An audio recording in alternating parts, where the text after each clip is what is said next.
اصل ضرورت تھی کہ یہاں اس نظام کو قائم کیا جائے، وہ نظام عدل اجتماعی، وہ جس میں حریت ہو، جس میں عام آدمی بھی خلیفہ وقت کو ٹوک سکے۔ یہ کرتا کیسے بن گیا؟ ایک خاتون بھی کھڑی ہو کر دامن پکڑ لے، عمر تمہیں کیا حق ہے کہ ہمارے مہر کے اوپر پابندی لگا رہے ہو؟ جبکہ اللہ نے نہیں لگائی۔ اللہ قرآن میں تنتارا کا لفظ استعمال کر رہا ہے۔ ڈھیروں سونا دے دے کوئی شخص اپنی بیوی کو مہر کے اندر، طلاق دیتے وقت اس میں سے کچھ نہیں لے سکتا، آپ کون ہوتے ہیں ہمارے حق کے اوپر پابندی لگانے والے؟ اور عمر نے کہا آج ایک بڑھیا نے وہ اب عمر کو دین سکھایا، آرڈیننس واپس۔ حضرت سعد بن ابی وقاص رضی اللہ تعالی عنہ جو فاتح ایران تھے، وہ گورنر ایسے نہیں بن رہے تھے ریوڑیاں بٹی ہو اور گورنر ہی مل گئی ہو، وہ تو خود فاتح تھے ایران کے، اس لیے گورنر تھے۔ صرف ایک پرچہ پہنچا ہے بارگاہ خلافت میں، حضرت عمر فاروق کے پاس انفارمیشن آئی سعد نے اپنے گھر کے باہر ڈیوڑی بنا لی ہے اور ایک دربان کھڑا کر دیا ہے۔ حضرت بلال کو بھیجا ہے رقعہ دے کر، اور یہ حکم تھا کہ بلال پہلے تو جاتے ہی ڈیوڑی میں آگ لگا دینا، پھر یہ رقعہ دینا میرا۔ اور رقعے میں لکھا ہوا تھا اے سعد، لوگوں کو ان کی ماں میں آزاد جانا تھا، تم نے انہیں اپنا غلام کب سے بنا لیا ہے؟ یہ دربان کھڑے کر دیا اپنے آگے۔ وہ حریت، وہ مساوات کہ جا رہا ہو خلیفہ وقت اور چارج لینے جا رہا ہے بیت المقدس کا، کوئی ذاتی علاج کے لیے نہیں جا رہا، سیر و سیاحت کے لیے نہیں جا رہا، چارج لینے کے لیے بالکل سرکاری وزٹ ہے، آفیشل وزٹ ہے، اسٹیٹ وزٹ ہے۔ اور حال کیا ہے؟ 700 میل کا فاصلہ طے کرنا اور ایک اونٹ میں، کوئی انٹوریج نہیں، کوئی خدم و حشم نہیں، کوئی جمبو جٹ بھرے ہوئے نہیں، کچھ نہیں، ایک اونٹنی ایک خادم۔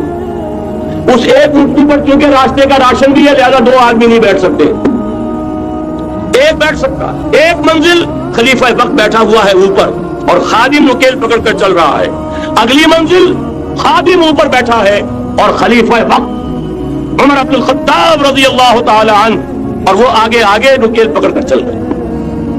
یہ نظام چاہیے آج نوع انسانی کو۔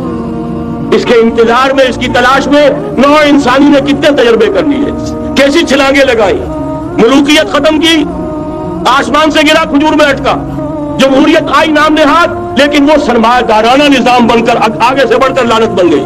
پہلے جاگیردار مسلط تھا، اب سرمایہ دار اور کارخانے دار مسلط ہو گیا۔ اس سے نکلنے کے لیے دور لگایا، کمیونزم کی طرف گئے، چھلانگ لگائی، اب ایک پارٹی ڈکٹیٹر بن کر بیٹھ گئی۔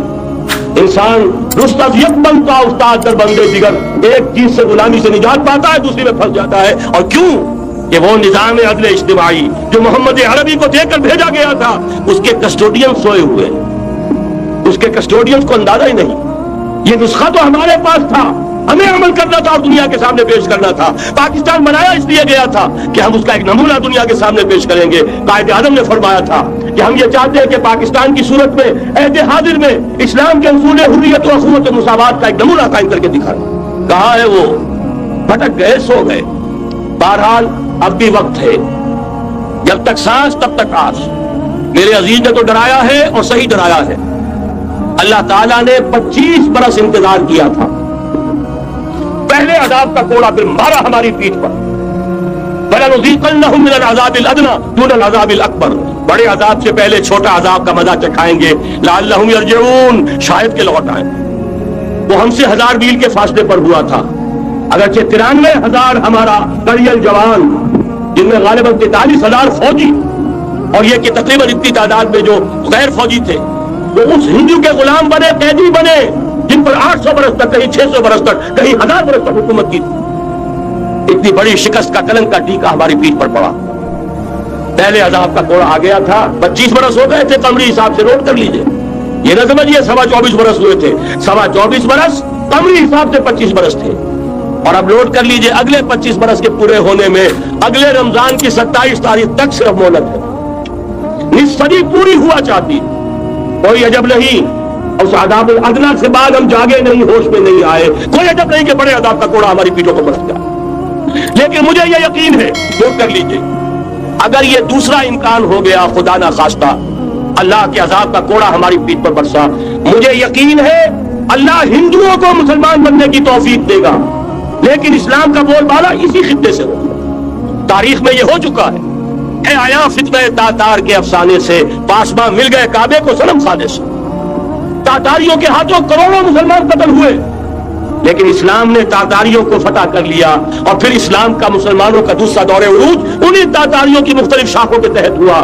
وہ تاتاری ہی تو تھے، وہ سارے ہورس، ٹرکش ہورس، ترکان تیموری، ترکان صفوی، ترکان سلجوقی، ترکان عثمانی، وہی تو اسٹاک تو وہی ہے۔ آیا فتنہ تاتار کے افسانے سے، پاسباں مل گئے کعبے کو سنم کھانے سے، اس لیے کہ حضور نے فرمایا مشرق سے ہوگا، جہاں سے فوجی چلیں گی، تو کوئی عجب نہیں۔ بہرحال یہ دو امکانات ہیں، لیکن اس کا فیصلہ تیرے ہاتھوں میں ہے، دل یا بدن، سیدھی سیدھی بات۔ اگر تو اب بھی ہم ٹھیک ہو جائے، جاگ جائے، ہوش میں آ جائے، قوم یونس کی طرح توبہ کر لے، تو بغیر عذاب کے کوڑے کے رحمت خداوندی ہم پر سایہ کرے گی۔ اگر ہم نہ جاگے تو وہ عذاب کا کوڑا آئے گا۔ یہ نہیں میں کہہ سکتا ان ادری قریب بعید ما توعدون، یہ میں نہیں کہہ سکتا، یقین کے ساتھ جانتا ہوں کہ آئے گا، لیکن یہ کہ اس کے بعد بھی یہیں سے بول بالا ہوگا۔ اگر ہمارے ذریعے نہیں تو ان کے ذریعے سے، جو ہمیں شکست دے کر پھر اسلام قبول کر لیں، لیکن کیوں نہ پہلے ہی راستے پر چلنے کی کوشش۔ مرشد دیشیک تصور وچ ایک ہور نظارہ ویکھ گیا۔ شعر مجھے بے دل کا یاد آ گیا۔ ستمست در حوست کشد کے بسیر سرو سمندرا، انہیں غنچہ کم نہ دمیدہی در دل کشا چمن درا۔ یہ مولانا منتخب الحق صاحب قادری نے ایک کلاس میں پڑھا تھا، میں نے اس سے پہلے کبھی نہیں سنا تھا، لیکن یہ ان کے پڑھنے کے انداز کا اعجاز تھا اور میرے ذہن کی مناسبت کا مظہر تھا۔ مصیبت یاد نہیں، ستم اشک بڑا ہی ستم کا معاملہ ہے، بڑا ظلم ہے۔ حوست کا شک کہ تمہیں خواہش نفس کھینچ کر لے جاتی ہے کہ بے سیر سرو و سمندر، آ کے چلو غنچے میں پھول دیکھیں، سرو و سمن کی بہار دیکھیں۔ تمہیں غنچہ کم نہ دمی، یہ تو خود ایک کھلا ہوا غنچہ، ترے دل کشا، کبھی اپنے دل کا دروازہ کھول، بچمن درا، یہ جو باطنی چمن اندر جو اللہ نے کھلا رکھا ہے، ابھی اس کے اندر آؤ، اس کی سیر کرو۔ خارج کے پھولوں کی سیر کرتے پھرتے ہو، اپنے من میں ڈوب کر پاجا سنا دے زندگی۔ بہرحال یہ لفظ آ گیا تھا کہ ہر پودا اللہ کا لگایا ہوا، اور وہ چاہتا ہے کہ یہ پھلے پھولے، کھلے کھلے، اس کی شخصیت پروان چڑھے، اس کے اندر تمام محاسن کی تمام امکانات میں اس میں ودیع کیے گئے پوٹینشلی بروئے کارا۔ تیسری بات یہاں پر وہ آیت نوٹ کر لیجیے، علیکم انفسکم لا یضرکم من ضل اذا اہتدیتم، سورہ مائدہ ہی کی آیت ہے۔ ہر انسان پر اصل ذمہ داری اس کی اپنی ہے، دوسروں کے لیے وہ دعوت، تلقین، نصیحت جو بھی کر سکے کرے، وہ فرض کے درجے میں فرائض کی ذمہ داری۔ کوئی نہیں سنتا، کوئی نہیں مانتا، جہاں جہنم میں چلے جائے، میری کوتاہی ہوگی تو میں آ جاؤں، مجھے اس پہلو سے کام کرنا ہے کہ اپنا فرض ادا، ورنہ یہ کہ لا تصلوا علی اصحاب الجحیم، آپ سے تو مواخذہ نہیں ہوگا، یہ جہنمی کیوں جہنم میں چلے گئے آپ کے ہوتے ہوئے۔ علیکم انفسکم لا یضرکم من ضل، لیکن چونکہ اس کا پھر وہ غلط مفہوم لیا گیا اور دور صحابہ ہی میں لیا جانے لگا، لوگوں نے دلیل بنایا اسے کیا ضرورت ہے دعوت کی، نصیحت کی، لم تعظون قوما اللہ مہلکہم و معذبہم عذابا شدیدا، یا یہ ہے کہ اپنے اس فرائض سے جی چرانے کے لیے منافقین، ضعفاء، ہر طرح کے لوگ تو تھے نا۔ حضرت ابو بکر نے پھر فتویٰ دیا کہ اس کا تم بالکل غلط مفہوم لے رہے ہو، یہ مراد نہیں ہے کہ دعوت اور تلقین اور تبلیغ اور امر بالمعروف نہیں، منکر سے تم بری ہو گئے، علیکم انفسکم، لیکن ہے حقیقت یہ ہر شخص میں رب انی لا املک الا نفس، اس سیرت کو بڑھانا، اس کے اندر کی پوٹینشیلٹیز کو بروئے کار لانا کیسے ہوگا؟ اس کے لیے پہلی بات یہ کہ یہ سمجھ لیا جائے کہ یہ دو اجزاء ترکیبی پر مشتمل ہے جو باہم متضاد ہی نہیں، مخالف۔ متضاد تو کسی شے کا ایک دوسرے کے متضاد ہونا ایکٹیولی ضروری نہیں ہے کہ وہ ایک دوسرے کو کنفرنٹ بھی کرے، تو مخالفہ یہ ہے در حقیقت رسا کشی ہے ان کے بعد، پیشتان ہے۔ ایمان مجھے کھینچے ہیں تو ملتے ہیں مجھے کفر۔ انسانی شخصیت کے اندر دو متخالف عنصر ہیں، جہاں جیسا کہ آپ نے پڑھا ہوگا عظمت صوم میں، جہاں مسئلہ مولانا مودودی کا جو فکر ہے اس نے ٹھوکر کھائی، یہ جدید فکر ہے۔ لہذا اصل میں کرنے کا کام کیا ہے؟ جب یہ انالیسس کی تو ایک کی تقویت اور تغذیہ، اس کے روحانی عنصر کی تقویت کا سامان کیجیے، اس کو غذا پہنچائیے، تغذیہ غذا سے باب تفصیل۔ دوسرے کی تربیت اور تزکیہ، یہ دو ایسپیکٹس ہو جائیں گے اس عمل کے، اس کی گروپ کے۔ اس میں بڑے پیارے الفاظ نوٹ کر لیجئے جو رمضان مبارک کے ضمن میں آئے ہیں حدیث میں، کہ رمضان کے دنوں میں کوئی اللہ کی طرف سے منادی جو ہے ندا کرتا ہے، یا باغی الخیر اقبل و یا باغی الشر ادبر، اے خیر کے طالب آگے بڑھ، آگے بڑھ، کوشش کر، یہ نیکیوں کا موسم بہار ہے، اور اے شر کے طالب پیچھے ہٹ۔ در حقیقت ہمارے اندر یہ خیر کا ایلیمنٹ ہے، اسے بڑھائیے، تقویت بھی، اس کے تغذیہ اور تقویت کا اہتمام کیجیے، یہ ایک ایسپیکٹ ہو گیا۔ دوسرا ایسپیکٹ جو شر کی طرف کھینچنے والا ہے، ان نفس الامارۃ بالسوء، اس کو دبائیے، اسے کنٹین کیجیے، کرٹیل کیجیے، اس کی تہذیب کیجیے، اس کا تزکیہ کیجیے۔ اس تہذیب اور تزکیے کا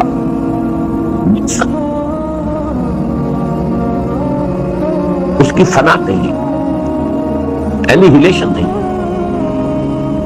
تہذیب نفس، تزکیہ،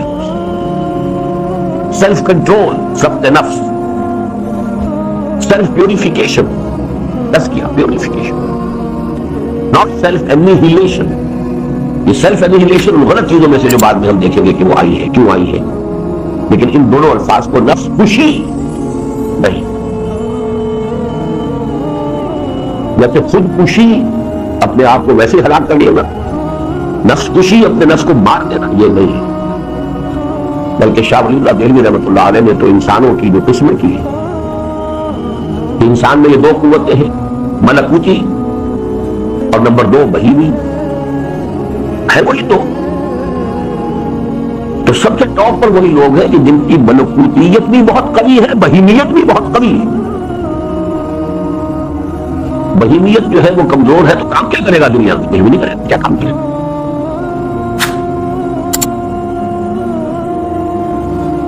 سب سے نیچے وہ ہے جن کی بہیمیت ضعیف اور بہیمیت قوی اور ملکیت ضعیف۔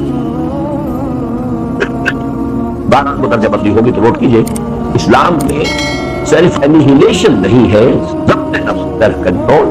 اس کو میں تہذیب نفس کہہ رہا ہوں، تہذیب اسی کا نام ہے، آداب۔ اور نمبر 2 پیوریفیکیشن، جس کا نتیجہ ایک نکلتا ہے، یہاں یہ لفظ میں پتا کر رہا ہوں، اس سے پہلے یہ لفظ اس معنی میں استعمال نہیں ہوا، لیکن یہ کہ یہ مانا جاتا ہے کہ اصطلاحات وضع کرنے کی ہر ایک کو آزادی ہوتی ہے، کوئی بھی سوچنے سمجھنے والا آدمی ہے، he has the right to coin his own terminology۔ یہ تحریر الروح ہے، تحریر یہاں پر حریت سے، liberation of the civil, liberation of the spirit. نفس کا دباؤ جو ہم نے پڑھا ہے عظمت صوم میں، کہ جتنی یہ بیڑیاں بھاری ہوگی روح اتنی ہی بڑھی رہے گی، دبی رہے گی، جتنا ان کو ہلکا کریں گے روح اتنی ہی اوپر جائے گی۔ تو روح کو آزاد کرنا، اس نفس امارہ کے تسلط سے لبریٹ کرنا۔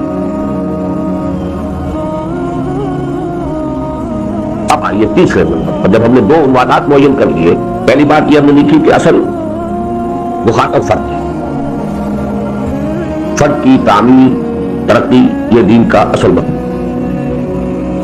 دوسری بات یہ کہ فرد ہے 2 متضاد بلکہ متخالف و متحارب عناصر پر سے مرکب۔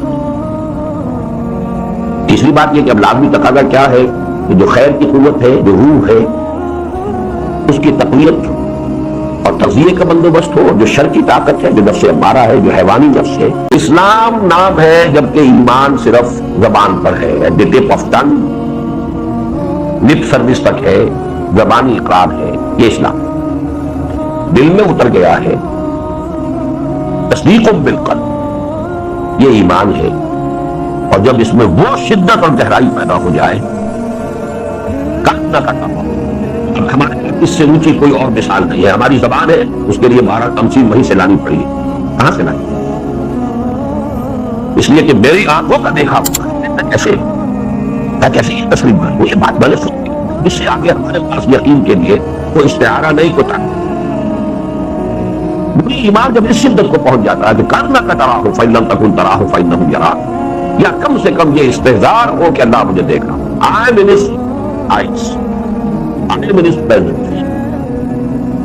جب یقین اس درجے کو پہنچ جاتا ہے تو کسان بات ختم, سارا کا سارا مسئلہ تو صرف ایمان کا ہے اور ہے کائنات. قل آمنت باللہ ثم استقم, ان الذین قالوا ربنا اللہ ثم استقاموا تتنزل علیہم الملائکۃ ولا تخافوا ولا تحزنوا وابشروا بالجنہ. یہی مقام ولایت ہے. الا ان اولیاء اللہ لا خوف علیہم ولا هم يحزنون. وہی مقام یہاں بیان ہوا. اسی میں وہ سورہ مائدہ کی آیت بھی اپنے ذہن میں لے آئیے, جس کو ہم نے آج اس کا عنوان میں بھی اس کی تلاوت میں نے کی تھی. ایمان پھر احسان. اور احسان کیا ہے؟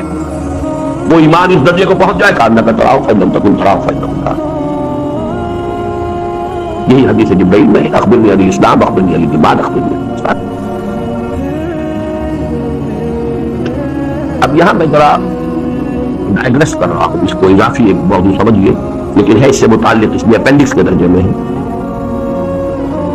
اس کو میں نے اپنے جو محاضرات ہیں حقیقت ایمان پر, اس میں تفصیل سے بیان کیا ہے کہ ایمان کے حصول کے 3 طرح. محض ایک فزیکل فنومینن کی حیثیت سے صحبت سے بھی ایمان ہے. صحبت صاحب یقین سے بھی ایمان حاصل ہوتا. مٹی کے پاس بیٹھیں گے حالات میں صحبت, پریکٹس سے عمل سے بھی ایمان اور یقین پاس. جو بھی احکام شریعت کے ان کے اوپر آپ رہیں گے تو عمل سے بھی. لیکن یہ دونوں ایمان سارٹ آف بلائنڈ فیتھ, اس میں انٹلیکچوئل ایلیمنٹ نہیں ہے, اس میں فہم اور شعور اور تفکر کا ایلیمنٹ نہیں. اگرچہ گہرائی ہو سکتی ہے انتہائی, گہرائی کا تعلق اس سے ہے ہی نہیں سمجھ.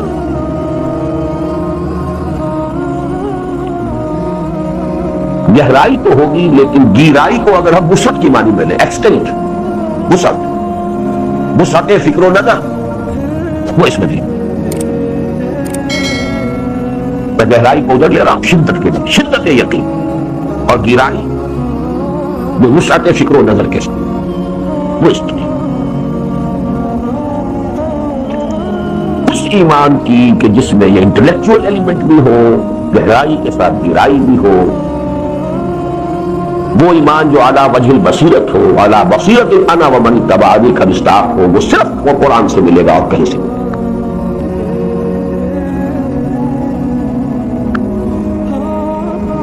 اس دن میں تھوڑا سا اور ابھی ضمیمہ ہے. ایمان کی ایک افضلیت ہے, ایک عجبیت ہے حدیث کی روح سے.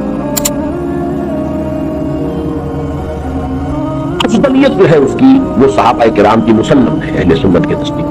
افضل ایمان, ادنا سے ادنا صحابی کا ایمان بھی افضل ہے بڑے سے بڑے ولی اور بڑے سے بڑے انٹلیکچوئل کے ایمان سے, غیر صحابی. صحابی میں بھی دل فرق رہے گا. ضرور یہ نہ سمجھیے کہ وہاں صرف صحبت سے ایمان آئے.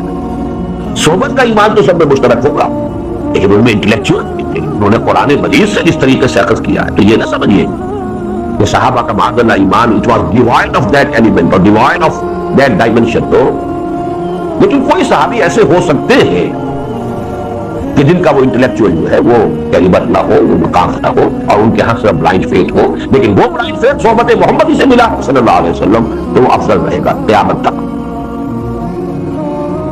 البتہ ایمان کا حسن, عجبیت, یہ میں اس لیے کہہ رہا ہوں کہ محرومی کا احساس نہیں ہونا چاہیے. حضور نے ہماری محرومی کے ازالے کے لیے کیسی کیسی باتیں فرمائی. احساس محرومی نہیں ہونا چاہیے. ایک تو آپ نے فرمایا کہ میری امت کا معاملہ عجیب ہے, بارش کے مانند ہے. نہیں کہہ سکتے کہ اس کا اول بہتر ہے, یہ آخری بہتر ہے. لہذا کوئی پرواہ نہیں اگر ہم آخری زمانے میں آئے. سارے راستے کھلے ہیں, صدیقیت اور شہادت کے سارے مراتب سوائے نبوت کے درجے کے وہ بند ہیں. وہ تو صحابہ کے لیے بھی بند تھا، باقی تو سارے مراکب ہوئے.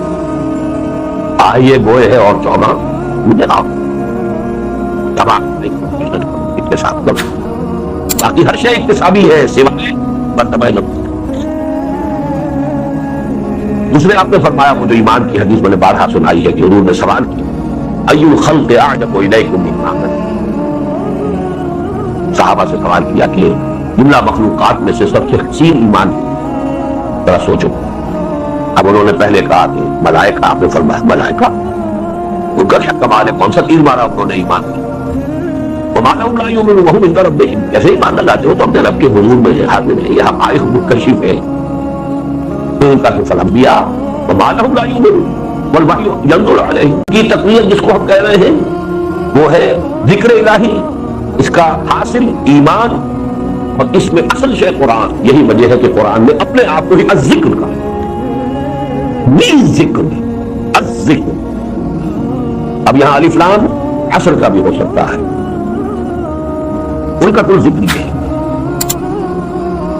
جنس کا بھی ہو سکتا ہے، کل جنس سے ذکر اس کے اندر محصول ہوگا. اس میں ہے الصلاۃ، صلاۃ میں بھی دو ایلیمنٹ ہے، یہاں کا قرآن. فجر کی نماز کو کہا ہی قرآن الفجر، رات کی تہجد ہے تو قرآن کے ساتھ. اب ادھر لیل فتہجد بہ، جس پر سارا دور ہی ختم ہو چکا ہے، تہجد میری رہ گئی بہ ہی نہیں. پھر صلاۃ میں جیسا کہ میں نے بارہا عرض کیا کہ اس میں ایک عملی ذکر بھی، رکوع سجود قیام یہ بھی ذکر. تیسرے درجے میں اذکار مسنونہ، جو معمولات جو ہے ان کے ساتھ ساتھ یاد کرتے رہیں. اچھا، اب جو ہم بحث کر رہے تھے تزکیہ نفس کی، اس کے اندر ایمان کی بحث آ گئی اور احسان کے حوالے سے ہم نے وہ بات سمجھ لی. اصل میں اس کا حاصل اب اس ٹرمینالوجی میں کیا تجلیہ روح،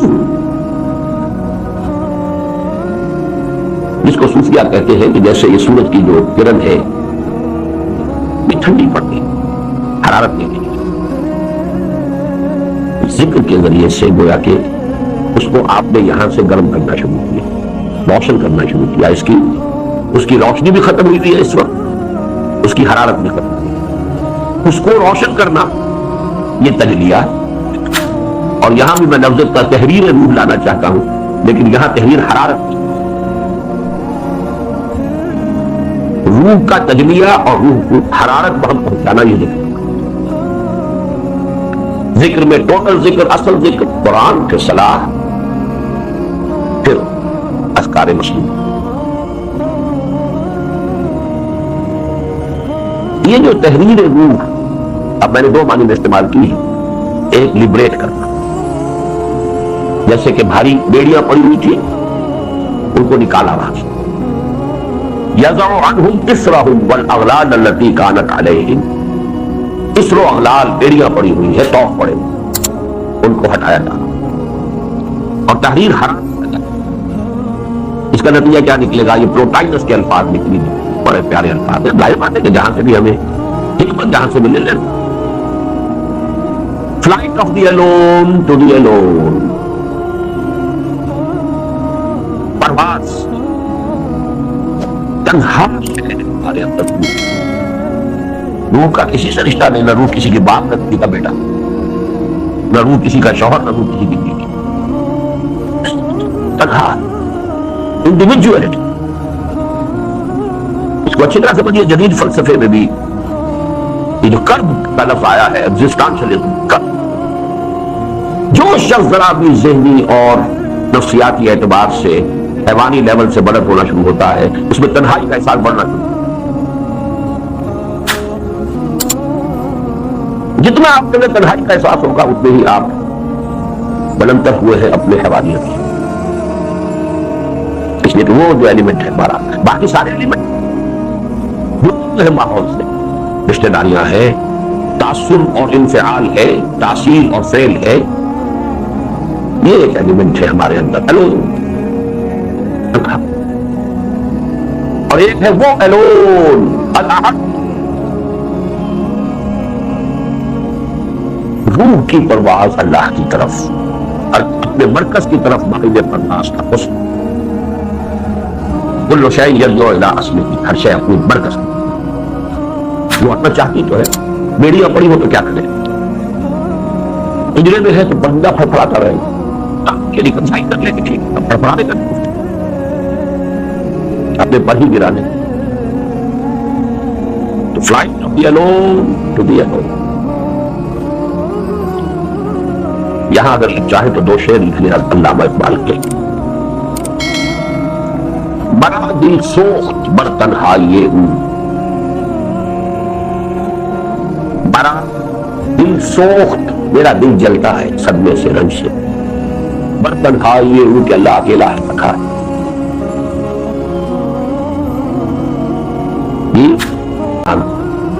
میں اپنی خودی کی اسی طریقے سے پرورش کر رہا ہوں اس کو پال. مثال دانا می کارم خودی رام، برائے اون نگہ دارم خودی رام. میں اس کے لیے اپنی اس خودی کو، اس کی حفاظت کر رہا ہوں. خودی پہ سمجھ وہ انا یعنی یہ کہ آپ کا فزیکل بیج ہے، اینیمل بیج ہے. یہ اس عالم خلق کی شے ہے. دوسرا ہے اصل میں کہ جو ایٹرنل ایلیمنٹ ہے، جو ہمیشہ کی چیز. برائے اون نگہ دارم، نگہ دار کر